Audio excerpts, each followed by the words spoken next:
Hello. Yeah. Right, sorry about that. A very warm welcome to Agree to Disagree, our new live and unscripted, interactive global talk show, broadcasting to you live from our micro streaming studio from the birthplace of debate, Greece. Each week we'll be discussing a global issue from a local level, giving you a wonderful opportunity to join in the conversation, to express your opinions or ideas, and most importantly of all, to make your voice heard. In today's edition, we're going to be talking about the choices of dictatorship, democracy, or monarchy. Which would you prefer? And as always, if you like what you see and hear, please like us, follow us, and share us on Facebook. And if you're watching us on YouTube, please subscribe to our channel.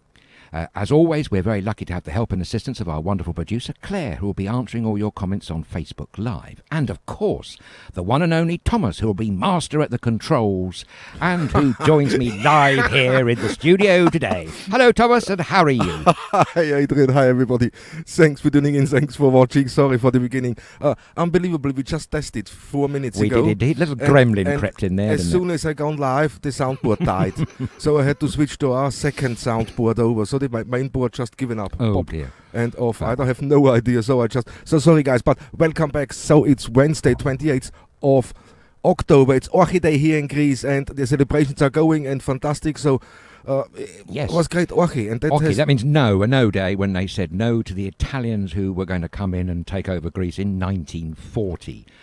They said no, and thus set them on the collision course. That was the Prime Minister, Ioannis Metaxas, I think it was, who said no to Mussolini, basically, and brought Greece well and truly into the Second World War. And Greece was praised quite highly by Winston Churchill at the time for standing firm and saying no. No. Yeah, and that's what the celebrations for the day. So, yeah, I'm back. Great. But guys, today everything is about what? Democracy, monarchy, dictatorship. Yes, that's what we want to talk about, because there were a couple of things coming out, a few emails what we got in, and then we thought, you know what, it fits all in. What is a democracy, dictatorship, monarchy? And I think people don't know what it means, because comments we hear at the moment are just, in my view, unacceptable. But first, as always, quick, the definitions. Yes, absolutely. Here we are. Democracy. Democracy is a form of government in which the people have the authority to choose their governing legislation. Dictatorship. A dictatorship is a unitary form of government, characterized by a single leader or group of leaders, and little or no toleration for political pluralism or independent programs or media. Monarchy. A monarchy is a form of government in which a person, the monarch, is head of state for life, or until abdication. I think they're a fair set of definitions there for these terms. Yeah, I mean, that's the definitions you get, the general definition. Of course, we can read much more into that if we want, can't we? Oh, absolutely. And I'm sure there are lots of people somewhere will be doing just that. Interestingly enough, many of those words emanate from the Greek, of course, and that's highly appropriate since we're broadcasting to you from Greece, home of debate, and indeed on Orchid Day, hence the colours of my attire tonight in sympathy for our Greek friends. Just you probably know that the Greek word democracy comes from demos, the people, and kratos, meaning rule. I think that's fair enough, isn't it? Fair enough. No, definitely. It's a hard one, because we were thinking about it. We said, okay, what should we talk? But we said, okay, first the poll. We got a poll up today again, and you can look in. We want to really honestly, it's not a joke, we really want to know, what do you prefer as a governing body? Democracy, dictatorship, monarchy, or we need a new way? And the first polls are coming in, and so far, democracy with 44%, dictatorship with 0%, and monarchy 22%. We need a new way, a 33%. Really? That's interesting. Right, we'll see how those change during the course of the programme. Yeah. But that's quite interesting, especially that dictatorship has got a big fat zero. That makes me happy. Yes. That makes me smile. Well, but it is, too, yes. But how far? What is the sin? I think there's a very, very thin line between democracy and dictatorship. When does a democracy become a dictatorship? Good or point. when you can say a dictatorship is now a democracy? That's one confusing part. What hits a lot of people. Absolutely, yes. Perhaps even more so now with the advent of social media, and everybody's got their opinion and wants to put their 2 pence in, don't they? Yeah, and this is getting extreme to one side. But when you look, when I spoke from the line now between dictatorship and democracy, where do you think this line is? Where do you think it is now? Now it turns in more to a dictatorship than a democracy. Were we in a situation where this can happen any time? Well, it can. Many governments do fall, don't they? Then you've got to consider military coups that come out of nowhere, particularly prevalent in African states and indeed some Asian and Central American republics as well. Yeah, man, okay, let me say hello before we go in, because I have to tell you something. Before we go in, there's a few people who are logging on. Mark Petridge logged on. Tom Giddings is logged on. Hi, everybody. Hope you're all safe where you are. Loving having you back. Mark Petridge was writing a longer message, what I'm going to read out a little bit later, because this going to fit. Army Spella is from Finland here. Good evening, Army. Hyvä ilta, Army, and all our fine Finnish friends. And Lorraine Smith. Hi, folks from Portsmouth. Stavros Kitos is saying Kalispera to you, Stavros, thanks for watching. And Jackie Cherry is watching. Kevin Ferren is watching. Good evening from West Sussex. Yes, hello Kevin, hello Jackie. And Lena Herrer, good evening to you too. And of course Anthony van der Grank from Holland. Hello, nice to see you. Thanks guys for logging on and taking part. And as we speak today, it is all about, and let me switch over here so you can see that, it's all about the democracy, dictatorship and monarchy. And why we spoke, I stopped speaking a little bit, because the fine line between democracy and dictatorship, where is it? Does it exist? I think it exists there, and we are very close to it without realizing. Yes, but there is a line, and there is a lot of examples of full-blown dictatorship. It's a stretch of the imagination, maybe, to say that a fully functioning democracy is veering towards a dictatorship. Maybe you've got a few examples in mind. If you have, please share them with us. Let us know. But countries that are under so-called democracy, by and large, have some sort of due political process going on. Of course, there are a few that aren't. The case in point at the moment is Belarus. There's an interesting example, which basically is a bit of an authoritarian state, and as you all probably know from reading the news over the last few weeks, they are not accepting the result of the last election. Yeah. So there was an election that apparently elected the leader, 80% apparently, but the opposition didn't accept that result, and neither do masses of thousands of people. Tens of thousands, in fact hundreds of thousands, have been protesting every Sunday now for the last few weeks. It's a situation that's not getting any better, I don't think. But that's the right in our democracy. This is what makes it so nice. You can demonstrate, you can speak your mind, you got free speech, more or less. In a full-blown democracy, yes. In a full-blown democracy, exactly. But is it this way still, or is it getting abused at the same time? I think there's definitely examples of that. We could think of several countries where there is definitely abuse of power, which then leads to say, well, isn't that not far from a dictatorship? So, as you say, yes, there's the line. It's blurred, isn't it? But I think most people would agree that having any sort of say with the vote at the ballot box is a downside better than a full-blown dictatorship or of course. Military rule of law, yeah.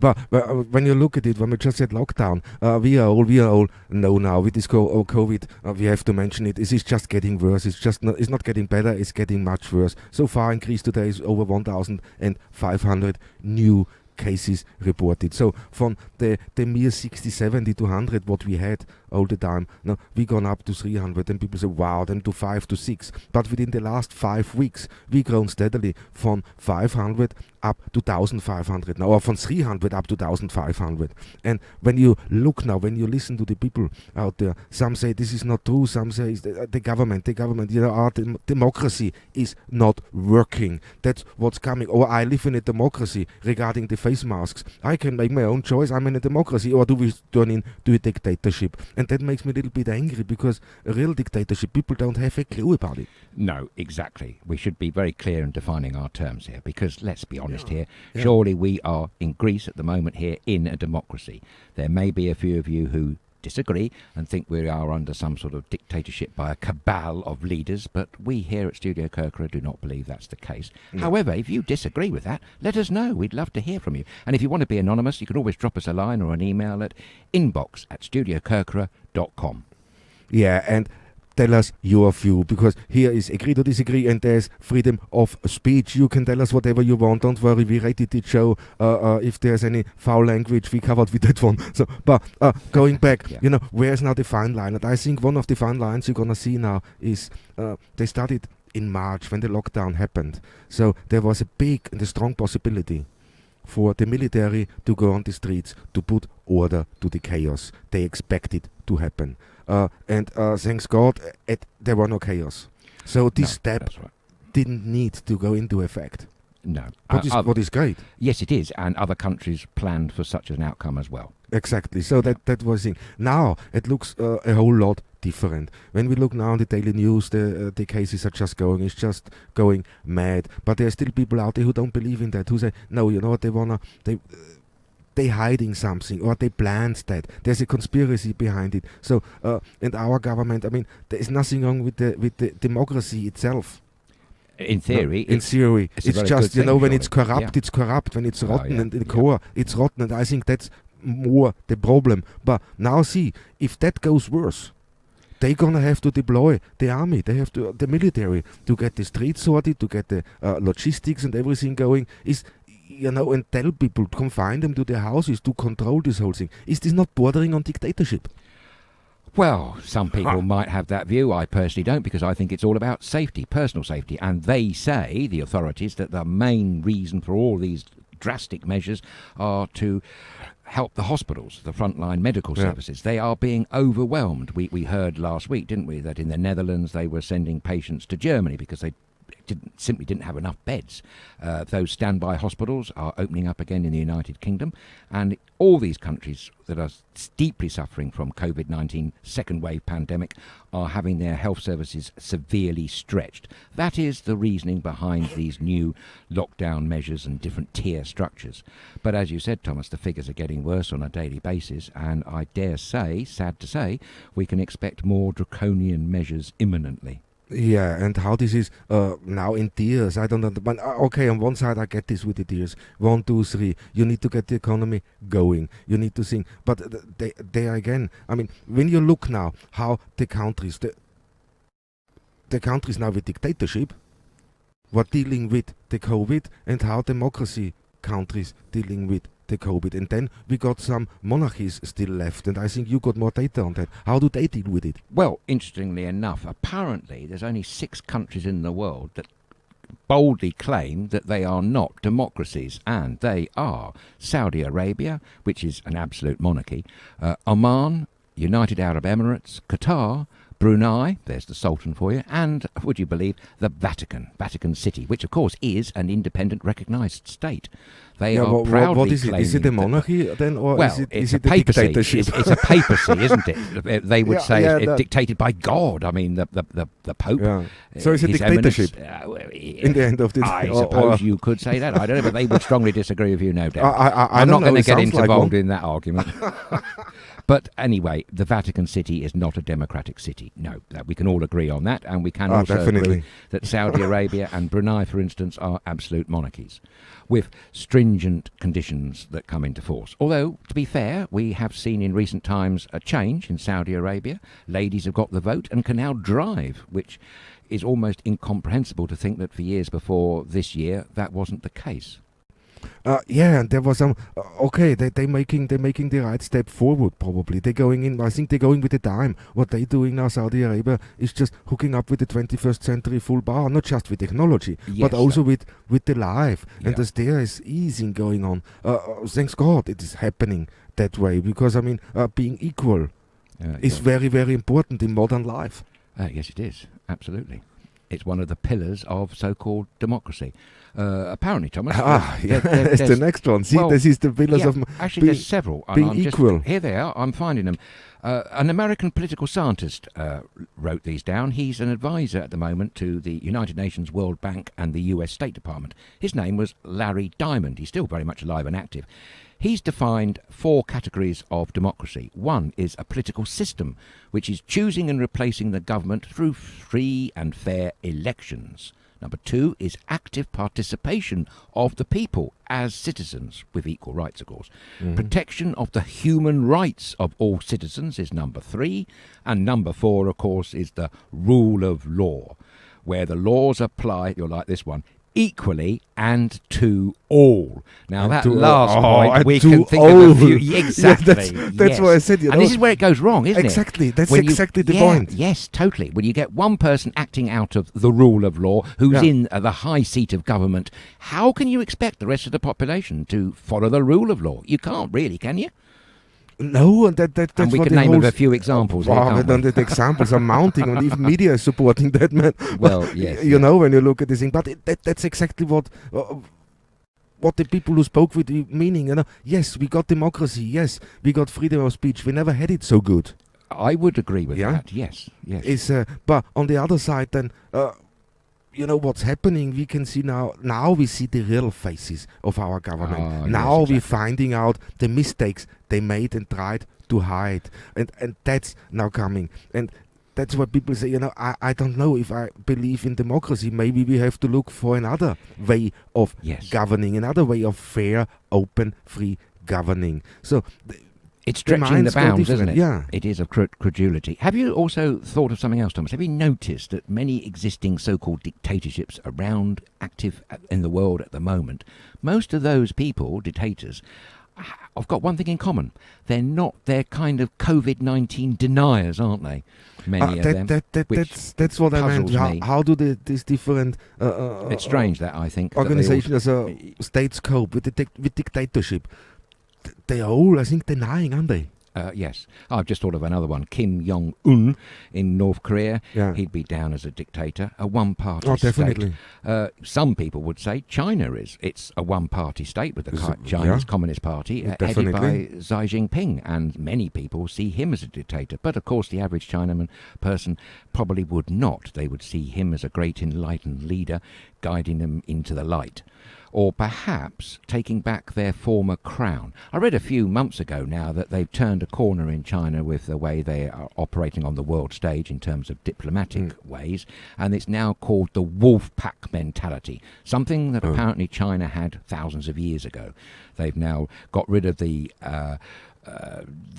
idea of rapprochement and interaction with the West and all of that apparently is dead and buried, and they're now going all out for wolf pack mentality. I don't know whether that's true, but certainly people are thinking that.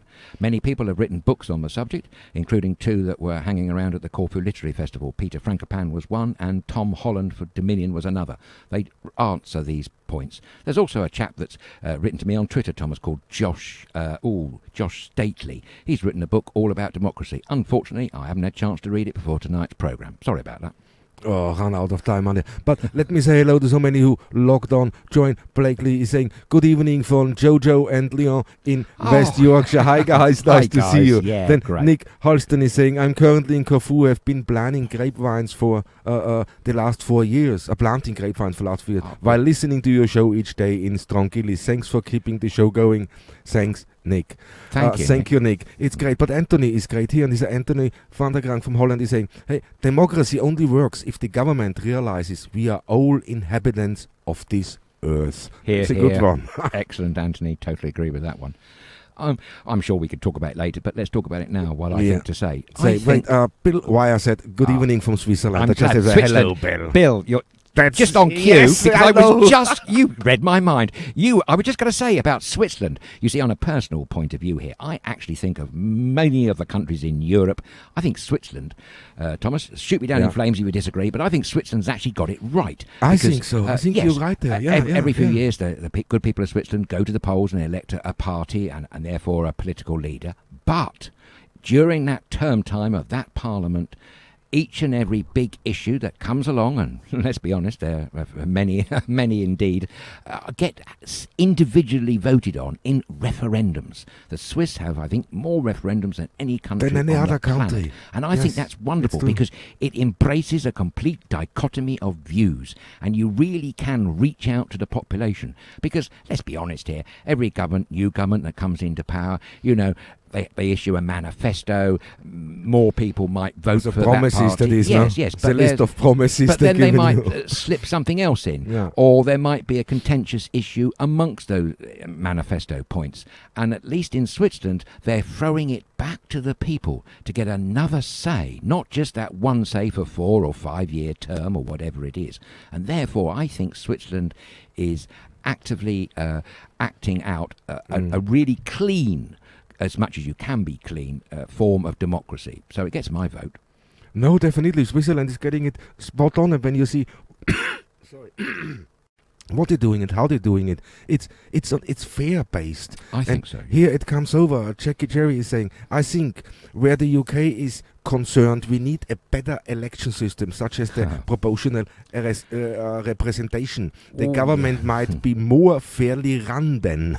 That's a good point. I know where you're coming from, and I kind of agree with your thesis there. But as we've seen, true proportional representation, as acted out by many countries, like, for instance, Israel, it never really changes much, and you can also always have a blockade of balance of power. On the ground, it doesn't always work. It sounds good in principle, but I don't know whether it's actually completely effective. I don't know. Let's talk about it. If you've got a view at home on that one, please let me know. Israel, it always amazes me that there are so many people who are opposed to the ruling party at the moment. But because the Prime Ministers always seem to do deals behind closed doors... Netanyahu, man, he's getting it at the moment. He's in court, isn't although the thing is, it's a bit different now in Israel because he's splitting the power with the opposition leader. OK, Netanyahu is Prime Minister for the first 18 months, but after 18 months, providing he doesn't come a cropper with his court cases, after 18 months the opposition leader, Benny Gantz, I think it is going to take over. So it's slightly more of a unified government this time in Israel than at any time in the last few decades. Definitely. So this is another move. I think he got in there because of his corruption scandal. He miscalculated and it's blown up in his face, and that's now damage limitation, we call it. And that's what he is doing there. That's why he's sharing the power. He doesn't want to lose the power. It's the same. It's with Trump, with the States, when we're talking about the United States quickly. But this election, man, I can't see him winning, but, he can prove us all wrong like he did when he won the first time. How many of us thought, no, Hillary Clinton's going to be all right, the Democrats going to write that. But not at all. We woke up in the morning and Trump was president. Whoa. Yes, indeed. OK, there were a few funny factors about that, like those emails with Hillary Clinton and the way the FBI handled that particular case wasn't exactly free and fair at election time. One point that's popped into my head right now, that ardent Trump supporters, if you ask them, they would actually want a dictatorship. They would want Donald Trump to be their dictator. I know. That's the whole, to us, that feels, weird. It's completely weird. Exactly. It's out of... But then we say that, we also must say that the other half of the country most definitely do not want any sort of dictatorship from any left or right. But I think our view... But that's what they all try to do. That you see on the parliament, when you look at that 3-4 decades ago, they were they were working together more than they do today. United Kingdom, whether it worked or not, our league formed a government. Of course, it could have gone the other way. It's just that Mr. Brown and Mr. Cameron weren't talking. So that's why the Conservatives got into bed, pardon the expression, with the Liberals, which you wouldn't have thought necessarily was going to happen at the result of the election. The excuse there was, of course, to bring and unite the world together to try and fight and recover from the dreadful financial corruption at the moment today. We had problems with the internet today, so it could be a little bit slower. If there's anything, I apologize for that. There is sadly nothing we can do. But no, you're totally right of what's going on. Yes. But going back to that point about proportional representation, it does sound good, Jackie. I think it was Jackie Cherry that wrote that point in. It's a good point in theory, but some of the practice has proved over the last years that it actually produces ineffectual government. They can't make a decision at the end of the day. Japan, I think, was a case of that, where they were forever having elections, because on paper it's a good thing, because then everyone's voice is heard to an extent. But somehow you've got to find a way of actually making collective decisions. And that's where the horse bargaining and trading, as it were, takes off. Come and go. There's sadly nothing we can do. That's all down to the internet we have here. And it's funny, you see, this is another thing about the state. How can you got not these things right when you brings me on to the next thing there, privatization. Dumb butt, sorry, but come then up and started with privatization. And I know in 1979, and to be fair to her, she clearly stated in her manifesto that she would be pushing full square ahead with privatisation. And Labour Prime Minister, who famously went off to the Caribbean and came back and everything was on strike. It was dreadful, wasn't it? Funeral parlours were closed and there was rubbish in the streets and all the rest. And the reporter said to him as he came down the plane steps, Mr. Prime Minister, what do you think of the crisis? And he famously said, crisis? What crisis? So possibly through his inaction and possibly ineptitude, he was brushed out of office, and Mrs. Thatcher came in on a mandate to begin privatisation. But you see, this is the problem, isn't it? The people that voted her in, and there were many of them, probably agreed to some of the privatisation things, but definitely not to all. The first one, I do believe, was British Telecom. BP was another early one as well. But, you know, there's an argument for that, maybe. But then she went too far, in my personal opinion. All the electricity companies, the water companies eventually all got sold off, and basically the country's infrastructure. We were having this chat just before we went on air, weren't we? Yeah. And I actually opinionated it's important. I personally think that a man who was much vilified in his day, Anthony Wedgwood Benn, Tony Benn, who was actually a lord, but he renounced his lordship title, as he was able to have, genuinely, so he could sit in the Commons. Well, I think under that Labour government in the mid-70s, he created a rather good thing for the United Kingdom. He created things like the British National Oil Corporation, which brought all the oil fields in the North Sea under British control, owned by the UK taxpayer. He did the same for the freight companies, creating National Freight Corporation. And he did a wonderful thing by saving the British, what was wonderful in those days, British motorcycle industry, by creating Norton Villiers Triumph. Alas, all those things have gone. They've all been either sold off or completely destroyed and passed over to large corporations from around the world, and most of that money saw itself into back pockets. And the other funny thing is, of course, many of these government ministers and MPs were actually sitting on the boards of some of these companies, so it was a nice windfall pay packet for them. I think actually we could have a whole debate about privatisation and nationalisation. Don't you think, just as an end thing on this subject, don't you think it's weird that in recent times the Conservative government from a few years back, a decade or so now, more than that even, they broke up the railways and privatised it off into smaller rail companies. Then the track system, Rail Track, you remember them? And there were the leasing companies. There was suddenly these three major companies that owned the carriages, not the engines, the carriages. But there were people like Brian Souter and his sister Anne Gloag of Stagecoach fame in Scotland who pocketed billions out of that, and that to me is daylight robbery. Missing from the government's pocket. The public, that's what the it is. taxpayers' money. It was their money, and we all saw the next 10 years or 10 years ago how the whole system failed. It failed, and now because of COVID-19, guess what? It's complete turnaround. They're now compulsorily renationalising these private train franchises. It's like an opportunity for them to do that now. But it's come back good to for the mistake they British did. Rail almost, and personally speaking, I don't think there was much wrong with British Rail, apart from perhaps the way it was run and managed. Okay, they had a good man. It's state-run and managed. What do you expect? It's not a multi-billion there was no company who throw in Virgin and then make this so nice. He charges through the nose anyway for his services. When you look at it, that's not. It's a government. But what do you expect? Leather seats. Was there a need to do it? No, and that's the point. And when I speak with some people and they say, you know what, no, that saved us. To privatize in the UK, this saved us. It's not just the UK, it's other countries too. It's Austria, it's Germany too, don't worry about that. Quite a war, but it saved us. And I said, well, what do you mean it saved us? Yeah, we were financially, the state was so down financially through that selling off. They raised the money. I said, no, they just sold their cash cow off. They were trying to hide the mistakes they did. Some, of course, probably corruption, what was involved. This were just all hiding through selling off, privatizing to save a market what couldn't be saved. Yes, it's all about the free market economy, and it was all guided by a leading economist called Milton Friedman, who Mrs. Thatcher totally embraced his policies, buoyed up along, I must say, by Ronald Reagan from the United States. The Americans were passionately against state-owned enterprises. Interestingly enough, Mrs. Thatcher was one of the advisors of Russian president in the past, Boris Yeltsin, who did similar things in Russia. Everything was state-owned and dominated until Boris Yeltsin came along, and he suddenly created all these companies out of state funds, hence the birth of all the Russian oligarchs.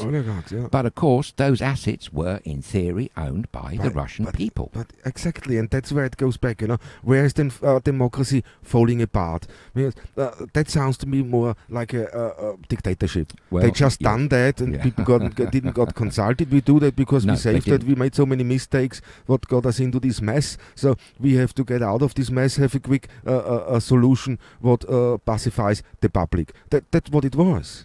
Yes, I would agree. Yeah. So we agree on that then. Yeah, if you say we agree on that one, but there's people who didn't agree with me when I spoke with them. I said, how do you see that? Privatization is the best thing ever happened to Britain. So really? Well, I don't personally agree with that, no. No, and that's the thing. So that's the thing where we have to agree to disagree, aren't we?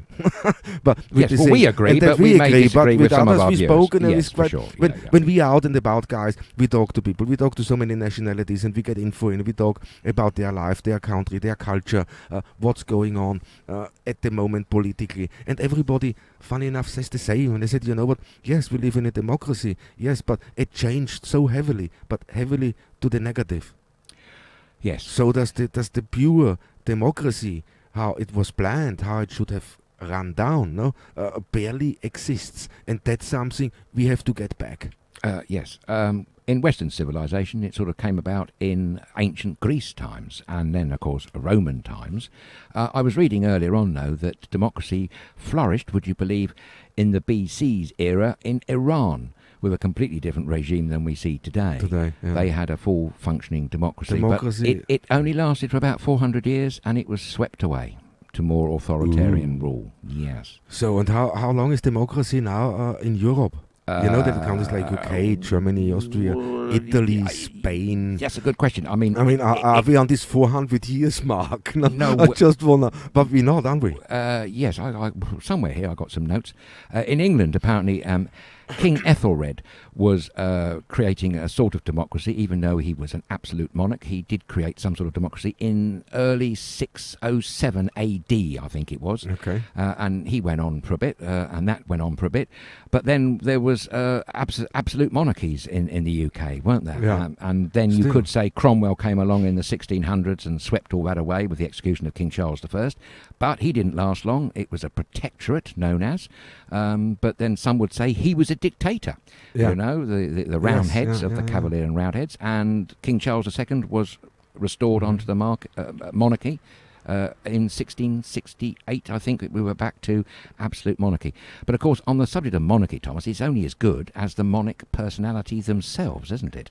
Exactly. I know you have a fantastic, lovely person who understands, who cares about the people, who can see, I want to make this more prosperous.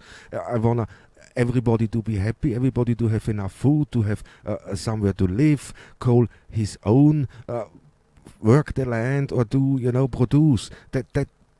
Then it's great. You see, people have said to me... You put the people first. They've argued, what a lovely idea, what a perfect notion. That is exactly how it should be, in my opinion. But people have argued with me, even on this island, would you believe, about, Henry VIII, your King Henry VIII was the best of British monarchs. Well, I personally strongly disagree with that statement. I vehemently disagree because of the desecration of the monasteries, all the burning of the books and the learning that went up in smoke in those rather dreadful years, it was all about the king. It's all about a me society, really, isn't it? Yes, exactly. So, but this was still not a democracy back then. No. So for England, when did democracy? Well, as I said, I started? think King Ethelred was the first in 600. Now, full-blown democracy, but it was still a monarchy, no? Well, yes. But I suppose that's a good question. Maybe one of our viewers can help us out there. Parliament, we're looking at early. Westminster Hall was late 1600s, wasn't it? Possibly not until a bit later than that, after George IV. I think we're into the Victorian times. She was not exactly an absolute monarch, was she, by then? She had a very strong government with very strong prime ministers who were very famous. Yeah. It's a hard one to actually say, and I'm not the right person. You need a historical buff. I'm sure one of our viewers can help us out here now. Can let us know Yes, what he's saying. But it would be saying, where you said, 400 years, and then it gone down the drain. So I thought, how long is democracy everywhere? And when you look, I mean, we don't have democracy. We had an Austrian monarchy until beginning of 1900s, no? Yes. So you can't, exactly. So we can't say this was a democracy. As soon as the king was gone and the parliament was built, we had our democracy. You see, they say democracy happened all in the Roman Republic, but of course in those days we also had Caesars, and I mean they may have had the Senate and senators who were supposed to be the idea, probably. Yeah. Yes, the idea, but in reality it was very much an absolute monarchy. I mean, certain of the Caesars were absolutely appalling, weren't they? I mean, think of Caligula, who thought himself a god. A god, exactly. And this is so thing. It is when people run a bigger country. So speaking with others, they say, you know what? We have to break that all up if we want to survive in the political world, if we want to survive as people and keep our democracy, then we should realize governing a big mass of land or millions, tens of millions of people for one person, it's impossible. Impossible. I agree. We should have learned that from history. Absolutely. We've made that point many a time on our shows here at Studio Kirkara. According to some reference books, the term democracy first appeared in the 5th century BC. This is in ancient Athens. And it was to denote a political system which existed in the Greek city of Athens, and it meant the rule of the people, as opposed to an aristocracy, which meant rule of an elite. Would you believe Plato, Aristotle and Socrates were writing about this? But they actually didn't believe in democracy. They actually rather believed in the rule of the best, which is this aristocratia. I don't know about that. I'm not so sure about that, yes. I like the idea that people can have a vote and vote for their representatives. I like the idea that the representatives in a chamber are fully debating and a vote is taken. That all seems fair and reasonable. And as long as there are checks and balances all the way up from them. And of course, the other thing we've got to say is the original vote or the election full and fair? We always hear bad loser moaning. Yeah, it does, you see. I mean, when you look democracy, we should be all equal. That's what democracy exactly, yes. All says. And we still fight for equality. Nowadays, yes. It's now between male and female, as example. Why is this issue still, or black and white? Why do we still have that issue? We should not have this issue. 21st century, we should have moved on. Yeah. Bad things happen. So it's our chance. To change that, to make that better. But there's always the politics, and there's the democracy seems to hold that back. Yes, and I think it also comes down to good old personal interest, doesn't it? Exactly, and that's what I think. What is a true democracy? These democracies, so-called democracies, do seem to attract the wrong kind of person, don't they? I'm all for a meritocracy. You know, I think someone who, for instance, following the United Kingdom system, the Chancellor of the Exchequer, the person running that should be an independent person, very gifted with maths, figures and economics, but not an ex-employee of a merchant bank, for instance. It's exactly the contacts, it's this networking, you know, they have such a network running. Yeah. They can make things disappear. Some of the meetings you will never hear about. Surely, if they're representing all the country, that's exactly what they're doing. All the country, not just one segment of the population. Yeah, but they don't behave. Now they don't behave like it's... And that's because they represent themselves and not the country. But there's not enough checks and balances going on here. You know? No, exactly. So, yeah, but who is checking it? That's another thing in democracy. Yeah. Who is making sure that all There should be runs these smooth? Who special can go into committees. Downing Street number 10 and says, you know what, and now we're collecting this paper, we want to see what you guys are really up to. Well, that's absolutely, but you're not. They're hidden. These things are hidden. Exactly. And that's all wrong, of course. That's not democracy, it's in not. my opinion. No, it's not pure That's far democracy. away. It's not pure democracy. It's not pure. It's a form, a half-hearted form of democracy. We'll go back to Switzerland again. I love the idea that a ruling party can produce a manifesto, come into power on that manifesto, but that each contentious issue that is decided upon, it's the people that have the final say. So the funny thing is, the Prime Minister... Switzerland again, isn't it? The Prime Minister can have all sorts of views, but if it's not voted by the people, he will not get his or her view through, which I think is the nearest we can get to a good situation. But I do think it has to have a meritocracy, the people who know what they're doing in the actual specific jobs.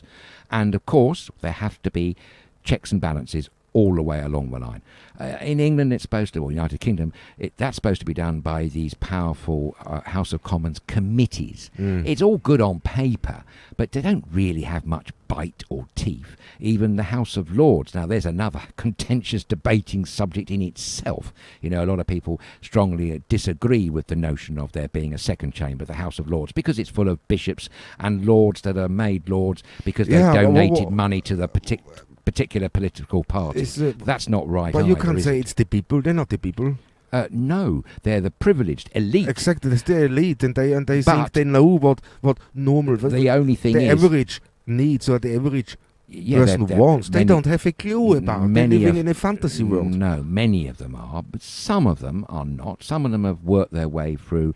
For instance, there are a few lords in the UK House of Lords who have been awarded a lordship, not because they gave money to a political party, but because they were recognised as being an expert in their fields. And that's always good. And it's always good, I think, to have crossbenchers as well, people who can walk from one side of the argument to another. You know, it's polarisation.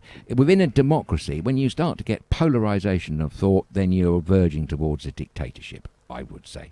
I think you're right there. Here, Anthony is saying monarchy is kind of a dictatorship. It is indeed. It's the rule by an individual. That's one definition of it, Anthony. Yes. Exactly, yeah. And on that subject, that's only as good as the person, the quality of the character of the monarch. One of our viewers in Nottingham, who's been a contributor of many programmes now, Marcus Benison, has written a great book called Warped Rulers. And in there is a fantastic collection and array of historical, real-life characters that have ruled their countries throughout the ages, and by God, Thomas, some of them are absolutely off their heads, belong in a lunatic asylum. Check the book out, it's available on an Amazon download. Warped Rulers, it's called, by Marcus Benison. Here, and Stuart Maroon is writing in, don't agree dictatorship is like what Hitler and Mussolini would have you believe is right. Yes. They were good examples of something. I made a note about them a minute ago. I'll have to find that. Hang on, give me a minute. Give you a minute. Give you two is not a problem. I think I need more than two, actually. I can't read me writing. But it is, don't agree is like Hitler and Mussolini. I mean, there's the military dictatorships. Yes, apparently they're perfect examples of totalitarianism. Yeah, that's what they were. And that's apparently totalitarianism has allegedly appeared only since the 20th century. Apparently, yeah. Yeah, I wouldn't be surprised. But this is a military dictatorship. This is again... yes, but Hitler, I mean, I can't talk too much about Mussolini, but Hitler came to power for a variety of reasons. It was a combination of reasons, wasn't it? You could argue that the German public were brainwashed early on after the end of the First World War by Goebbels and his propaganda machine, which was extremely anti-Semitic right from the start. It's the unions. Yeah. Then you could argue that Hitler himself and the brown shirts and all the SS, they did demonstrable, monstrous things, physical violence to wipe out people. In fact, I remember reading recently that Hitler nearly lost the election. It wasn't a foregone conclusion that he was going to win. Of course, the other factor that swept him into power was that Germany was suffering an appalling economic crisis, wasn't it? You remember people were going around wheelbarrows full of money with inflation rates through the roof. And the life wasn't very good. There were a number of reasons. And, of course, let's not forget the fact that, like him or loathe him, Hitler was an amazing orator. I personally find his speeches, not that I've heard them in German, only translated into English, morally offensive. I mean, yeah, but that's why he got groomed. I thought he got groomed to his. So it's about going from that. I mean, Mussolini wasn't different. I think, but Mussolini, it was Hitler came before him. Yes, he did. Yes. If Hitler wouldn't have been, Mussolini would have kicked loose the Second World War. Yes. So I think likely. that's we would have had one way or another. Terrible things happened in those dark days in both those countries, and all that spilled out across most of Europe and North Africa, and was rapidly spreading across the world. Totally. Let me go over to the poll again. Where we had the poll out, yes, go on. and we were gonna ask you, what governing body would you choose? Democracy, dictatorship, monarchy, or we need a new way? And 53% of you say democracy, 0% say dictatorship, 18% say monarchy, and 29% said we need a new way. And Okay. that's what we now, do we need a new way, or should we repair the democracy we know, because it's damaged, it's not useless, it's not it's not working, fit, but it's not it's fit for broken. purpose. Exactly, I would say that yes, there's a lot of examples of it being broken. Interestingly, that there's still 0 for dictatorship, and there's more people now voting for democracy than we need a new way. Then we need a new way, Yeah. yes, because when you talk about these things now, then it becomes, certain things become clearer. You can you can make your mind up, and that's what's wrong in our society. We're not discussing anything anymore. We should take a leaf out of the book of the Greeks here. They discussed this actively. They discuss the did. politics Tremendous actively. debates, yeah. Everything debated, and they talk about it, and they make their voice heard. They put some effort into the whole thing. Where in other countries, people just take it. They do seem to, don't they? Yes. Yeah. There's nothing, they're not even talking about it, and then they're confused if they don't understand what's going on. Is now dictatorship, it's bad. Of course, I think it's bad, because I saw countries with dictatorship. I've been there, and this is not the life what we know, our democracy. It's, we have to cherish that. But as I would said, it's agree, broken, and we have to find a way maybe to modernize the whole thing, or really be rough now, use the situation we have with this COVID and with this thing, and reform this democracy a little bit, make it more fair. And the first thing we should really, really work on is on equality. Yes, absolutely, totally. Have your voice heard. I agree with what you just said, actually. It's better to modify and make better what we've already got than throwing it out completely. Completely. Yeah. And of course, the one thing that we didn't actually put on our list, we've got democracy, dictatorship, and monarchy. Perhaps we should have put a fourth, which is extremely contentious and something that I absolutely abhor, that dreaded word beginning with A, anarchy. I wonder if there are any of our viewers who would actually vote for anarchy. Are there? Let us know if you are one of those. I'd like to know. Yeah, but Lavinia is great. She was writing in, hi Lavinia, she said, don't mind the House of Lords. So I don't mind the House of Lords. They are sometimes a necessary break on a agreed. screwed parliament. For example, Rowan Williams, the previous Archbishop of Canterbury, is an extraordinarily intelligent man with a very good instinct. Absolutely, Vinny. I could not agree with you more, and I just wish the UK government had listened to much more to what Rowan Williams had said. He was dead right about many things. I personally kind of had a big argument with my former country. Well, it's still my country for a place of birth, and I was born and bred there. I fell out a little bit, politically wise, with the UK when they issued their illegal invasion of Iraq in March 2003, because I thought that was a stretch too far. I also think actually it goes back before then, when Tony Blair made the terrible mistake of allying the UK so closely to George Bush's regime, I'm going to say that word, with the Twin Towers, September the 11th. He did that without Parliament's knowledge, and he did that without the backing of the British public.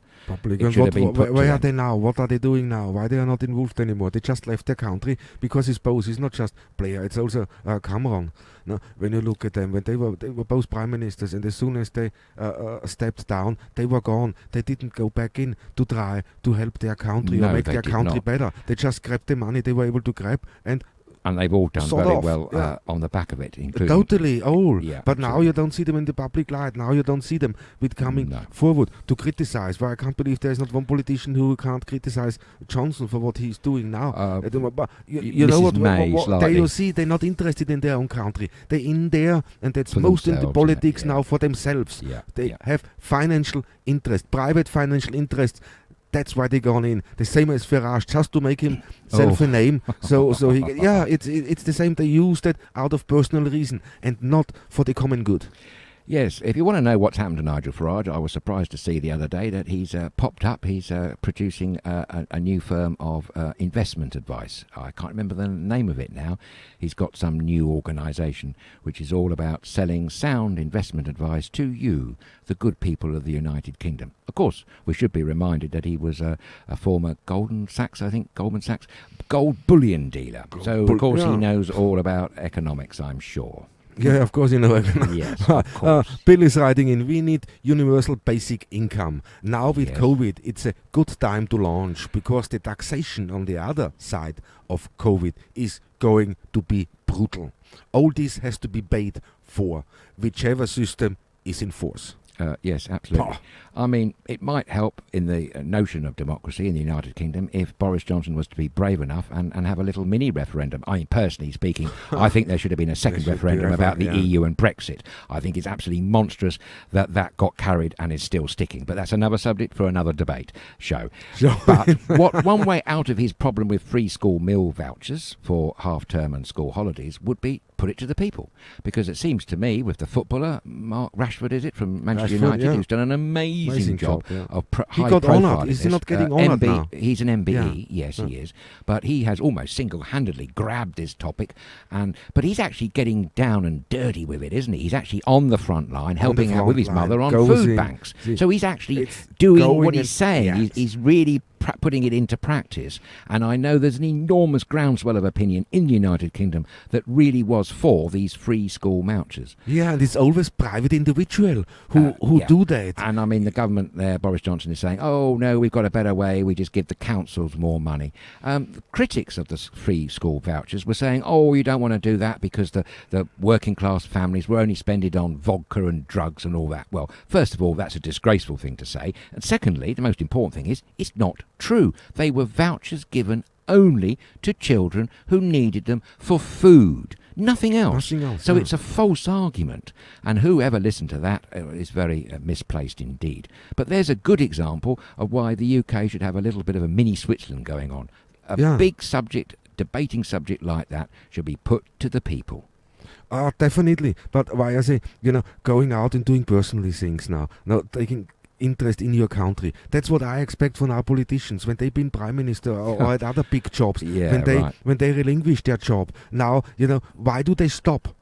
Well, now do they, what they say? I love my country and I do this for the good of my country and my people. I will make the right decision and I will bring back prosperity to all of you. That's in every campaign you hear. That's the same lines over and over again. Then they get the job, then they do a job, good or bad we can discuss, but when they finish, they're not coming back, they're not thinking of their country. And then you have professional footballers, who privately start an initiative. Yeah. Why I haven't seen anything from any politician resigned or with so many retired politician. I haven't seen anything from them. So many Conservative MPs voted against anyway. It's quite unbelievable. If you follow Twitter, you'll see that some bright spark is shaming all these people that voted against the free school meals vouchers and pointing out what other things they may have voted on in the past. And if you look at all that, that's pretty shameful, actually. The other thing, we've already mentioned this in a previous episode, David Cameron, after the coalition government, he got elected for a second time, but at the point of that election, he made clear to the whole UK electorate he wasn't going to do the full term. They still voted him in, and then we had this lame duck government when it went to, there was a party leadership contest, so only a select numbers of people could vote, not the general public, and that's how Mrs May got in. She had a good majority, well, say good, she had 8, I believe, and then she was stupidly advised that she could increase that majority by going and calling a snap election. She did. She lost it. And then we had the scenario of Boris Johnson being voted in by, I think it was 90-something thousand people as opposed to Jeremy Hunt, who got 44,000. But that's only 160,000 people in the UK actually voted for Boris Johnson. Now, of course, at the last election, which is recent, December, a year or so ago, wasn't it, he got a landslide victory of 80 seats, which is quite extraordinary in the United Kingdom. I wonder now how many of those people that voted him in are happy with his performance right now, particularly on free school bill vouchers. Is the thing here.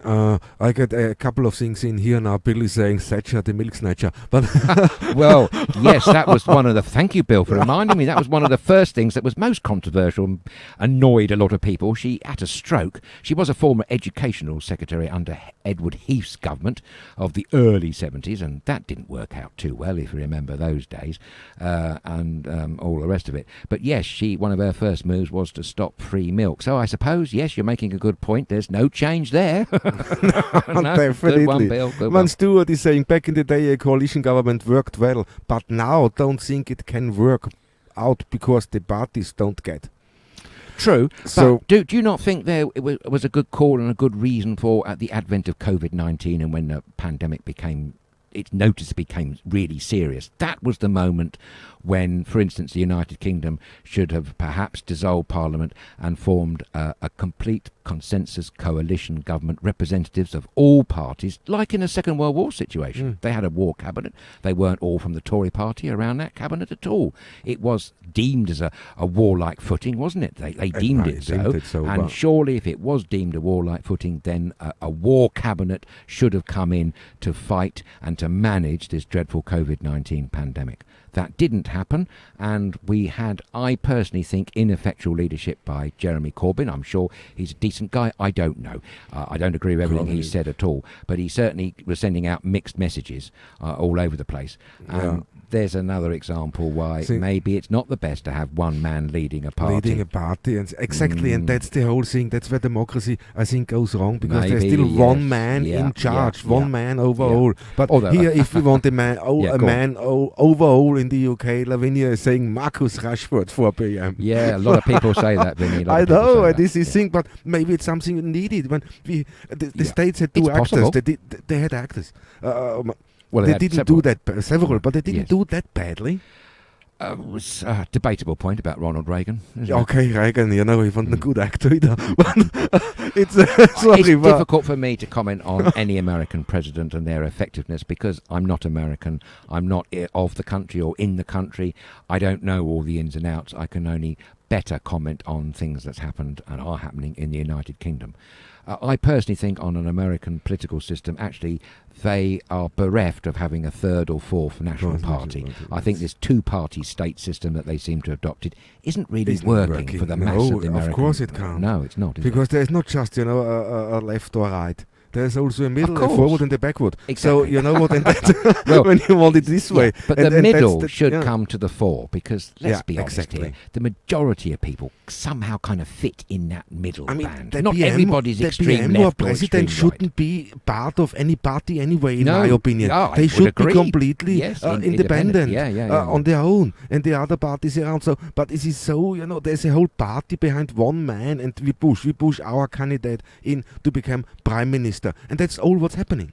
Yes. And that's a run for it. Here, Jackie Cherry is saying the last election was anyway fixed. No, so good point. Perhaps you can expand on that. I'd like to hear your views on that, Jackie. I think you're possibly right, but I don't quite know exactly what you mean, if you know what I mean. I know what you mean, but why do you say that precisely? In what way was it fixed? I mean, certainly there was a lot of misinformation, and the media, as always, play a part in this. I mean, I think it's lamentable that in the United Kingdom, mainstream media, newsprint, you got all those wonderful newspaper titles, but actually they're in the hands of very few people, and most of them seem to be right-leaning, don't they? Yeah. You know? Yeah, it's quite strange. I mean, Lavinia said, what I want to know is who silenced Varoufakis. Varoufakis. Get this out. That was the former finance minister here in Greece. Remember, he was great. Yes, the guy in the leather jacket. Yeah, he was brilliant, and he had the right idea. He had the right way, and he wanted. he wanted to make a big change for his people, and he was clever enough to do that. So why all of a sudden, what's happened to him? Maybe some of our Greek viewers can tip us off on that one, because we're not that qualified to say about that. I don't know the short answer to that, but I take your point seriously, Viii. Yes, that's a good point. But that's it. What is better? What is now?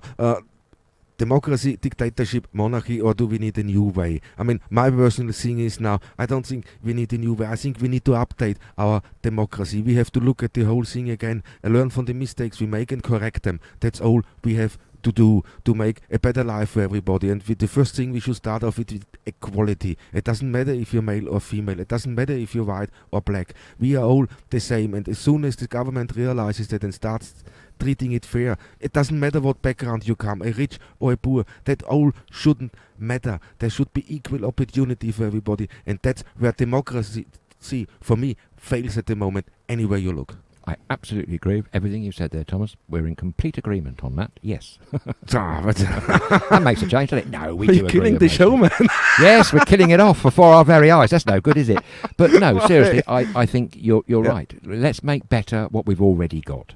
Yeah, because we know from the past that certain other ways, absolute monarchy hasn't necessarily worked out for the best, and absolute dictatorship, that hasn't worked out for the best either. I think a lot of people said, oh, Oliver Cromwell, what a man of the people. No, he was an awful man from what my history learning has told me. Yeah. And bring back the theatres. There wouldn't have been any theatres during his reign of terror. And that thing. So let me go, but before we go now, because an hour is gone, and this is so quick. Yeah, man, this goes quick. But our poll of today was, what governing body would you choose? Democracy, dictatorship, monarchy, or do we need a new way? And so far, democracy is 56%, dictatorship 0, yeah, that's what I like to see, monarchy 17, and we need a new way 28.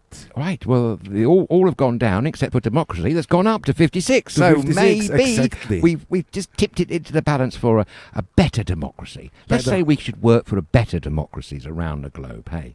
Yeah, that would be... one thing you didn't read out was our viewer earlier on in the programme about China. He made a point about China, yes. Before we go, let me go on. This is Mark Betteridge. He said there is 1.3 billion people in China, and they were locked down for 59 days. This week, their economy has grown by 8%. Somehow, I think, they have just pulled off the biggest deception in history. The West is self-destructing, and if this carries on for much longer, the West will be bankrupt. That's a very strong point and a very interesting point there. Thank you very much for sharing it with us. Mark, great. Yeah, yes, some are right. I mean, they were 59 days in lockdown. Yes. And now they enforced lockdown with guns. Guns held to people's heads. Yeah, this is dictatorship lockdown we're talking here. Yeah. And their economy grown by 8%. Maybe that's a suspect figure, but certainly their economy has grown. I'm not sure about the 8%, but definitely it has grown when every other economy around the world has crashed. Yeah, but don't forget the online economy is a complete new market. Since this COVID struck, since beginning of the year, online shopping became huge. Absolutely agreed, so maybe there is something in it. This gain is coming now from the online market more than it comes from physical sales. Maybe, but then you've got to ask yourself, what are you going to do with all the unemployed? What are you going to do with the empty high streets? And also, there are many things that can easily be sold online, and it's very easy to do. But then there are some products that you actually kind of feel you want to look at, want to touch, want to feel. You want to, get up close and personal. Yeah, but, yes, a pair of shoes, for instance. Yeah, but I would have a problem in buying a pair of shoes over the internet because no sizes are the same. We all have different sized feet, and I think buying a pair of shoes, you really do have to try it on. That's just my opinion. Yeah, but there is now one thing, because Claire said that, our producer a few times, she said, you know what, I don't know, there's the clothes shops, the shoe shops, and that they all open. We had COVID, so it's very healthy to try a pair of shoes on. You don't know who had his feet in there, or a pair of trousers, or a shirt. No. And you don't know, do they disinfect it after use? No, of course they not. But, spreading the virus in the current situation. I remember reading out on lockdown, we did run a story about people running bookshops who were absolutely paranoid about COVID, and they wiped down the plastic covers of all their books that were on display when they were allowed to open. Yeah, when you go into a bigger Primark or somewhere, man, you can't tell me that they gonna clean. They watch people who try a shirt or a trousers on and then go and disinfecting them. Probably not. Although some certainly smaller businesses were definitely doing that. So they said. So Small, they said. exactly. That's also they said. So it's no logic. And I think Claire is right. There is no logic behind it. This shop should be closed because this can spread. During COVID-19, of course, I'm not definitely. arguing that they shouldn't be. I'm just talking about assuming we for get online sale, overcaught. we go over that and Yes, online. yes, You in the rather buy in future. a shop than you buy online. Certain products. Yeah. I mean, obviously certain products you don't have to go in a shop for. If you know exactly what piece of music you want to buy or what book you want to buy to read, why not? There isn't a compulsion for you to go physically into a shop to buy a book when you can get one online or a digital download, for instance. You never know. But we talked about that the other day. We spoke, and Gary said, don't forget the home of democracy is Greece. Yeah, we We'll mentioned never that forget earlier. that. We never forget that. That's No. why we're doing it. But guys, that's all we have time for today. Thank you so much for logging on, for taking part. If there's anything we can help you with or you want to let us know, don't hesitate. Write to inbox at studiokakira.com and we do our utmost best to answer all the questions. If I missed anything, I apologize. But that's all for today. We're gonna be back on Friday, same time, 10 o'clock Greek time, 8 o'clock p.m., 8 p.m. UK time. Until then, have a fantastic evening, great Thursday. See you Friday. Kalinichta. Absolutely indeed. Thank you very much for sharing your time with us here on Agree to Disagree. Enjoy the rest of the day or evening wherever you are, and a very good night to you all.